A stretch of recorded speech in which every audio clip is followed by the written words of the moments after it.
Novak, how special was last night that charity match at Rod Laver with Nick? Yeah, it was great to be, of course, back in the in Melbourne in Rod Laver Arena playing with Nick for a great cause in front of the packed stadium. Lots of fans, great energy, great tennis. I was really glad that we also got to play with the wheelchair tennis champions as well. I thought it was important to shine the light on them and everything they're doing, which is really heroic, and also some young future stars. So, you know, I was very emotional, honestly, coming into the court because, as I said on the on-court interview, with the reception I received, you know, I didn't know how that's going to go like after events of last year, but I'm very grateful for the kind of an energy and reception and love and support I got last night. English questions first. Please introduce yourself. Hello, Russell Fuller from the BBC. With that in mind and the reception you got last night, you said in your Channel 9 interview that you felt last year you were portrayed as the villain of the world. Do you still feel that way now? No, I don't. It was more specific, you know, probably towards some media that did portray me this way. But that's in the past now, and I don't feel anything similar this year. You know that Matt Futterman from the New York Times. I mean, you say it's in the past now, and you seem like very light and very joyful here. And I'm just sort of curious how you don't show up here without a chip on your shoulder. I say that as someone who holds grudges. So, sort of, what did you do? How did you just move on from such an experience? Well, you have to. I mean, in a way, if I do hold the grudges and probably if I'm not able to move on, I wouldn't be here, you know. And also, I have to say that the amount of positive experiences I had in Australia overwhelmed the negative experience maybe of last year. So, you know, my impression of Australia, my, you know, vision of Australia has always been very positive, and that has reflected on my performance, and my results are a testament to how I feel here. So I was really looking forward to come back and play tennis, because that's ultimately, you know, what I do best and what I always wanted to do and what I wanted to do last year. And you know, I'm really looking forward to play in front of the people and hopefully bring them some good fun and good vibes. Simon Briggs, Daily Telegraph. I mean, a lot of athletes say that when they're criticised, that they convert it into motivation and fuel, energizes them. And I remember last year, it seemed like you did a lot of training when you couldn't play events, and you were really pretty determined. I wondered if that had been a part of it. Yes, absolutely. I mean, you normally, as a professional tennis player on the highest level, don't have much time to really have a longer training block, so to say. You know, we have a very long season, and if you play biggest events, you know, 4 slams and 9 masters events, and of course other 500s, 250s, you play for your country. I mean, season is very, very long, and you have few weeks here and there, other than maybe those 4 or 5 weeks that you have in the off season. You really don't have any longer training blocks, which at times is really necessary, and it's very, I think, you know, welcome in a way, because, you know, once you're in that rhythm of playing, of competing, you kind of don't have maybe time to address certain things about your game or about your body. So the fact that I wasn't playing for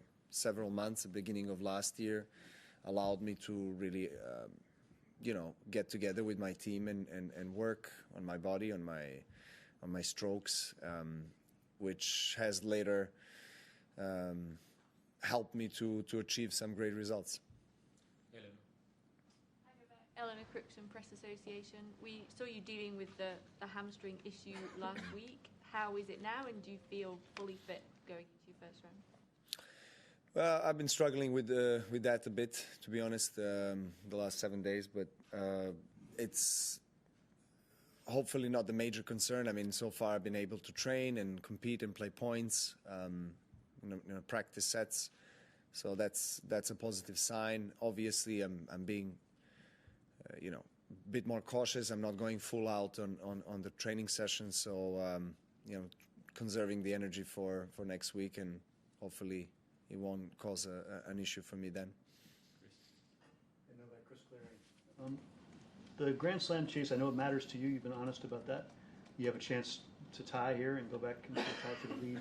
Is that motivation in your mind? How do you see that? Of course it is. I mean, that's why I keep on playing. Professional tennis, competition tennis. Because I want to be the best. I want to win the biggest tournaments in the world, and there's no secret about it. It doesn't get bigger than this. You have 4 slams that historically have been the biggest events in our sport. And it's also one of the biggest reasons why I was really looking forward to come back to Australia, because of my records here. So I really love playing in Rod Laver Arena, particularly in night sessions. So I've had plenty of success that hopefully can continue this year. I'm in a very good shape. I've ended the year in the best possible way and continued that form in Adelaide.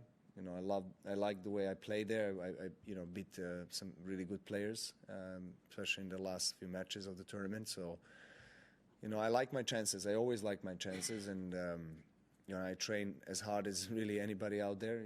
There's a lot of youngsters now that are very hungry, that want to win, and they want to take a scalp off you. If on the big stadium, and I know that, but experience of being in this kind of particular circumstances helps, I think, to have the right approach and do things in a proper way, because I know when I'm healthy and playing my best on this court, I have chances really against anybody. Last two in English, Rajwal. Not playing as many weeks as you might have wanted to last year, maybe good for a 36-year-old body. Not competing. Don't remind me of that, please. Not competing as many weeks. Is it also a sort of reverse on the body to compete again like that at that level? Well, ideally you want to peak at the biggest tournament, so that's how I try to schedule my season. And of course, I talk with my coach and my team, and we try to understand where is that we wish to peak, and where we wish to try to win the trophy. I mean, I always give my best, and in every tournament, regardless of the category of the event. But I still understand that it takes some time. For example, on clay, that is a very different surface. That it requires a bit more time to build your game, your so to say, the intensity, the level of tennis, to get to the desired level, probably by Roland Garros. That's always a goal. So at this stage of my career, of course, the biggest one counts the most, the biggest events, and trying to stay healthy, and of course, mentally fresh and really, joyful on the court. It's important, because at the end of the day, it's a good balance between setting up the goals and trying to achieve those goals and being professional about it, but also the other side is, why are you playing tennis? Because I choose to play it. I really love playing tennis. It brings me wonderful emotions, and sometimes not, but it's also a great way for me to learn more about myself, and I think grow in life, as a personality. And so I hopefully also bring good emotions to people that watch me play live on the court or on TV. So knowing all these things, I try to balance things out, because it is a professional mission that I have, but at the same time, it's also a personal mission. So I try to enjoy every single moment. Last one, Howard. Howard Fendrich with the Associated Press. You spoke a little bit about the warm reception you felt from the fans since coming back to Australia. I'm wondering if you could tell us a little bit about what you've been hearing from other tennis players on your return here.